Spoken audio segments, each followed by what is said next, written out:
Hello everyone and welcome back to my channel. My name is Beatrice and this is my first video after giving birth to my now 1-month-old daughter, which is very exciting. And since it will be my last video of 2023, I thought we would go back to Jane Austen, which is how I started this channel, and make a video about her. I did a poll on my community page, and the video that had most interest was a video on Jane Austen and realism, so that's what we're going to be talking about today. Someone else also suggested a video on Jane Austen and romanticism, or the romantic poets, and that will be coming up at some point in the new year as well. But let's get straight into today's video. So, Jane Austen's novels are often described as examples of social realism in literature. Realism as a literary movement is divided into many different strands based on the country where it developed, based on different European countries where it developed in the 19th century. But generally speaking, when we talk about realism in literature, we are referring to writers who reacted to the earlier romantic movement and instead depicted people's lives in their works with accuracy and trying to make them as realistic, as lifelike as possible. So no overly sensational plots, no improbable events happening. The characters tend not to be too much caricatures of themselves, if that makes sense. That's the kind of general idea. And the focus is more on character development and on the lives of, I suppose you could say, normal people, in the sense of not heroes or heroines, or not, these great heroic characters like from classical epic, or not these, knights and aristocratic ladies like in medieval romances. Nothing fantastical, but rather often it focuses on middle class or lower class people, people that a lot of readers could relate to in the 19th century, because more and more people learned to read and had access to books, and therefore more and more books were written about more common people that new readers could relate to, essentially. So does any of this sound like Jane Austen? Well, for example, in a video on the topic that you can find on YouTube, Austen scholar Sutherland makes the point that Austen depicts the everyday life of characters that we can relate to. So she would say, yes, Jane Austen is quite a realistic novelist. And scholar Ian Watt also wrote something very similar and classed Austen as a realist back in the 1950s, when he wrote a very influential book called The Rise of the Novel, about why in the 18th century all of a sudden the novel as a genre became so prominent. So a bunch of scholars think that Austen is a realist writer, and I certainly don't dispute the claim that she stays away from overly exaggerated plots, that her characters are very lifelike in the sense that they're believable people. They have good and evil characteristics mixed in, so they're not caricatures, they're not wholly evil or wholly good. They are quite believable people. You've probably met someone like one of the characters in Jane Austen. However, what I want to talk to you about in this video today is the fact that I think overemphasizing Austen's realism can actually lead us to miss out on the more imaginative and capital R romantic elements of her works. So I don't mean romantic in the sense of romantic love, but rather as in the romantic era movement of poets and writers. And I think the other problem with thinking of Austen as just a realist is that it also makes us forget that her novels are, at their core, they're not realist novels, but they're rather comedies, I think. And comedies depict a vision, or a version rather, of reality that's not necessarily reality as it is, but rather reality as it should be. It's a slightly idealized version of what real life looks like. And because of that, I think that thinking of her as just a realistic novelist, just a realist, it can make us forget about the importance of the genre of comedy to understand her works. Now, all of this is very much in the abstract, so let me give you some examples to make it a bit more concrete. I could be talking about persuasion today. Northanger Abbey would be a fantastic one to talk about, with this contrast of realism and the imagination. But I'm actually going to talk about Emma today. I recently rewatched the 2020 film, which I think does a great job of capturing the more imaginative elements of the novel, and I also think it's a novel where the more fantastical and imaginative elements are often completely neglected, or people didn't even notice them. So that's why I thought I would talk about it today. It's something a little bit different. So I think that Emma is not 100% a realist novel for two reasons. Firstly, I think it's actually a novel that presents two perceptions of reality. There is a realistic one, and then there is a more romantic / imaginative one. And I think at the end, that more romantic vision basically wins in the novel. Related to this is the second reason, which is, I've already mentioned this, Emma is a great example of high comedy, belongs to the genre of comedy, which I think is an idealistic genre rather than a strictly realistic one. So let's start with the first reason. The characters in Emma, I think, can be divided into realists and imaginists.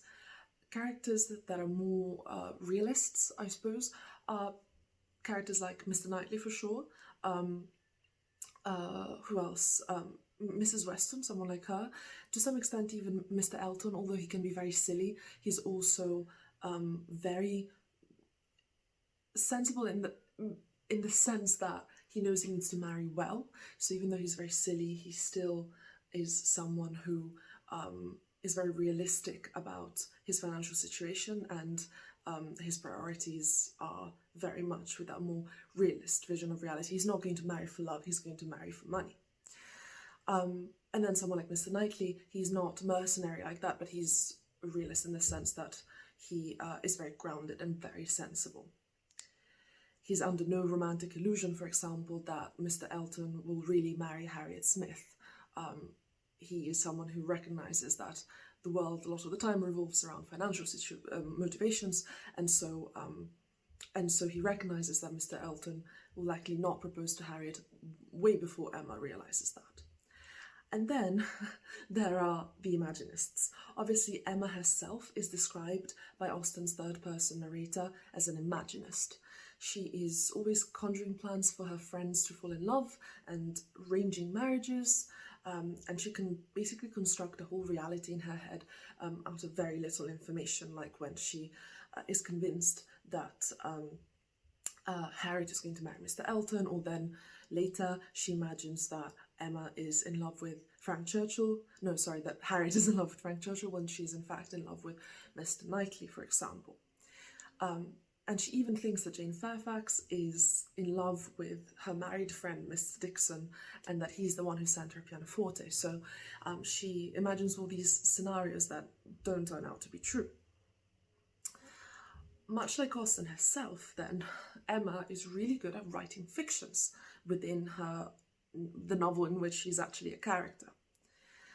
And an interesting example of this, although it's unclear whether Austen intended this or whether it was just a slip, a mistake on her part, is a scene in which Emma sees Harriet and Mr. Knightley talking together at Donwell Abbey. So I'm going to read you the description from what's going on in this scene. And this is all from Emma's point of view. Mr. Knightley and Harriet, it was an odd tete-a-tete, but she was glad to see it. There had been a time when he would have scorned her as a companion, and turned from her with little ceremony.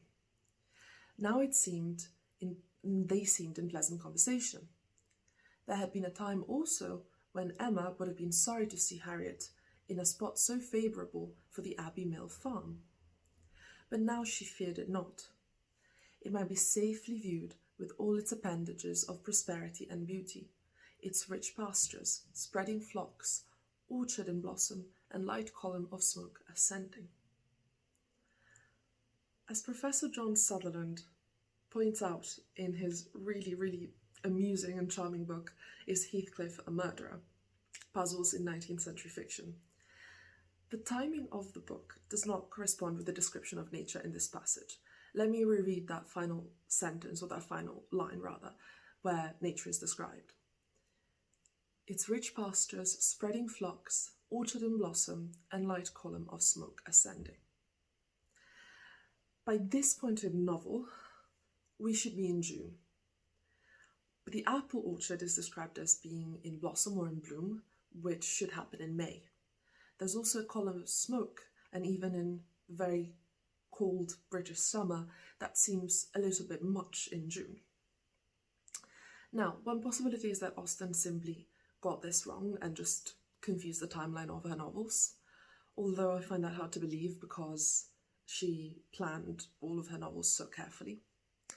And in fact, I believe one of her brothers later teased her about this and asked her why she got this wrong. I think something like that happened. But another possibility is that we could see this as Emma romanticizing and embellishing nature based on her own imagination. This view, I think, is actually supported by the fact that there are lots of literal references in Emma to Shakespeare's play A Midsummer Night's Dream. So, for example, Emma herself quotes the line, "The course of true love never did run smooth," from the play, from A Midsummer Night's Dream, and she quotes it to Harriet around the middle of the novel, when she thinks that Mr. Elton is in love with her. And also we are told by the narrator that the Box Hill party happens under a bright midday sun at almost midsummer, meaning that at the height of all the blunders and all the mistakes that Emma is making, and in fact that all the other characters are making as well, because at one point in the novel we don't know who is in love with who and it's all a bit confusing. At the height of all that kind of web of misunderstandings, we are at almost midsummer, which surely is meant to be a reference to the play Midsummer Night's Dream. And this is important because, like Shakespeare's play, Emma, the novel, really is a story that's almost fairy tale-like to me, about misunderstandings. And like A Midsummer Night's Dream, although there is a sense that the real world presents real, true and grave dangers, within the reality of the story, you never actually have the impression that anything tragic is going to happen. You can't really believe it, if that makes sense. So, for example, Jane Fairfax almost falls overboard while on a boat, but we don't see this, and it's only reported to us, and it doesn't happen. She's magically saved by Mr. Dixon, who rescues her. Mr. Woodhouse always mentions feeling ill, but there never seems to be any real danger of him actually dying. And who else? Harriet Smith. She encounters the gypsies, but then, she's absolutely fine. Nothing happens to her. And even the one character who does die, so even the one example of tragedy occurring, so Frank Churchill's aunt, she dies off stage, so she doesn't actually die in Highbury, and that there is still a degree of separation from real tragedy within the novel. And even Miss Bates, my favourite character in Emma, who, along with Harriet Smith, also I would class as one of the other Imaginists in the novel, like Emma herself, recognises this fairy tale quality to the world of Highbury. So this quality of kind of magic and enchantment that means that nothing bad is ever going to happen in Highbury. So, for example, at the ball organised by Emma and Frank Churchill, Miss Bates remarks that this is a meeting quite in fairyland. And I think it's very interesting that she uses that word fairyland. It's meant to make us think of Highbury being this enchanted, safe place, full of misunderstandings, full of potential tragedy, but never actually leading to any tragedy. So here's the catch, however. What are we actually meant to make of the fact that there are these two parallel realities existing at the same time in Highbury? Are we to condemn Emma morally for all her blunders, all her interference, and her overactive imagination? Well, this might surprise you, but my answer would be not entirely. I don't think she is to be condemned completely. And the reason for this is what I mentioned earlier, which is that I think that Austen is intentionally writing a comedy rather than a realistic or a realist novel. Now, I have a few videos already where I talk about what I mean by the genre of comedy exactly, and how I think the genre of comedy intersects with Austen's Christian faith, and I will link them in the description below in case you want to hear more about this.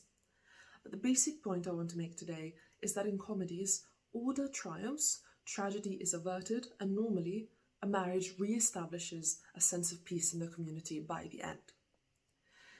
Comedy then is more idealistic than realistic, because in real life sometimes tragedy does occur, not everything ends happily, but in comedies you know that no matter how much there is a threat of tragedy, order will triumph at the end, and the story will end with at least one wedding normally. And that is the point of comedy. It's not to be realistic, but it is rather to give a version of reality as it should be. Alasdair Macintyre, a philosopher who has influenced me tremendously and whose work I've commented on a lot in previous videos, which I will also link down below, would say that comedies reenact the Christian story, meaning that hope and love and faith ultimately triumph, not fear and not death and not tragedy. So it's not necessarily a bad thing that Emma, the novel, ends with a triple marriage, with Frank and Jane, Harriet and Mr. Martin, and Emma and Miss Knightley all getting married by the end, although this is not particularly realistic perhaps. It is wish fulfillment, but that's not a bad thing.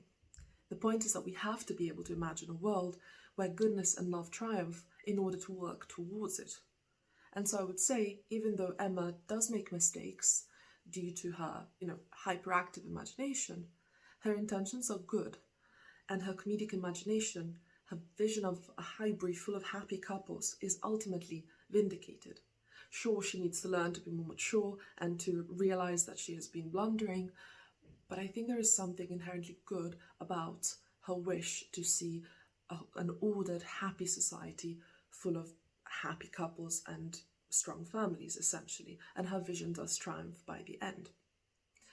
So ultimately, I do think Austen is a realist for all the kinds of reasons that I've mentioned already. She's aware of the mistakes that can lead to really grave consequences for her characters in society. So, for example, think of what happens to Maria Bertram in Mansfield Park, with her reputation completely ruined after her affair with Henry Crawford, and she's completely scorned by polite society after that. And Austen is also under no misapprehensions that people are wholly good or have wholly good intentions. For example, think of characters like John Dashwood in Sense and Sensibility, who is incredibly avaricious and incredibly unkind. So she knows that people can be, full of bad intentions, and that in real life people can suffer from other characters who lack or other people who lack in virtue. However, I think Austen is also an idealist, because in her novels there's also always a sense of resolution at the end. We never see a scenario where the consequences of bad characters' behaviours lead to the main character having a terrible life. That never happens. There's always a sense of joy at the end of her novels. And I think this idealism is ultimately in Austen more fundamental to her craft than her realism, even though her realism is indeed important. And this may be a slightly controversial takeaway for the day, but I really look forward to hearing what you think, especially if you disagree with me. I would love to hear your thoughts, because these are still ideas that I'm thinking about and changing my mind on as I learn more. And a couple of announcements for future videos. Because I've been so interested in thinking about this idea of realism and romanticism in Austen, as well as in literature more generally, I think my next video might well be a video on Austen and the Romantic movement, which would be a lovely segue from today's video, and that will probably come out sometime in the year. It may be January, it may be early February. And I would also like to make either a video, or perhaps I could keep it to a Substack post. For those of you who don't know, I have a Substack called Literary Convert. I will link it in the description as well. And but yeah, I might make either a Substack post or a video about what Samuel Johnson, who's an 18th century writer that Austen admired a lot, what he had to say about realism in what to him was back then modern fiction, although of course we now think of it as 18th century fiction, because in his periodical called The Rambler, he writes a lot about what novels should be like, and and how writers should think about their purpose in writing novels. And he talks a lot about realism in a way that, although he doesn't call it that, but that's what he's talking about, in a way that's very interesting and would be helpful to our discussion of Austen. So let me know if you would prefer a second video on realism and Samuel Johnson.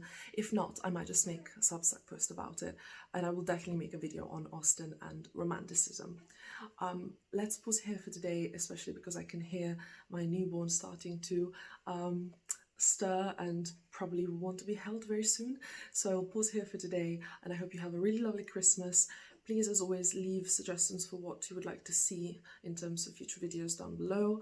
I will keep making Austen content. I will keep making non-Austen content, but videos in some way related to the topics that I normally talk about. So let me know what you would like to see, and I will hopefully see you in the new year. Until then, have a wonderful weekend and have a wonderful Christmas.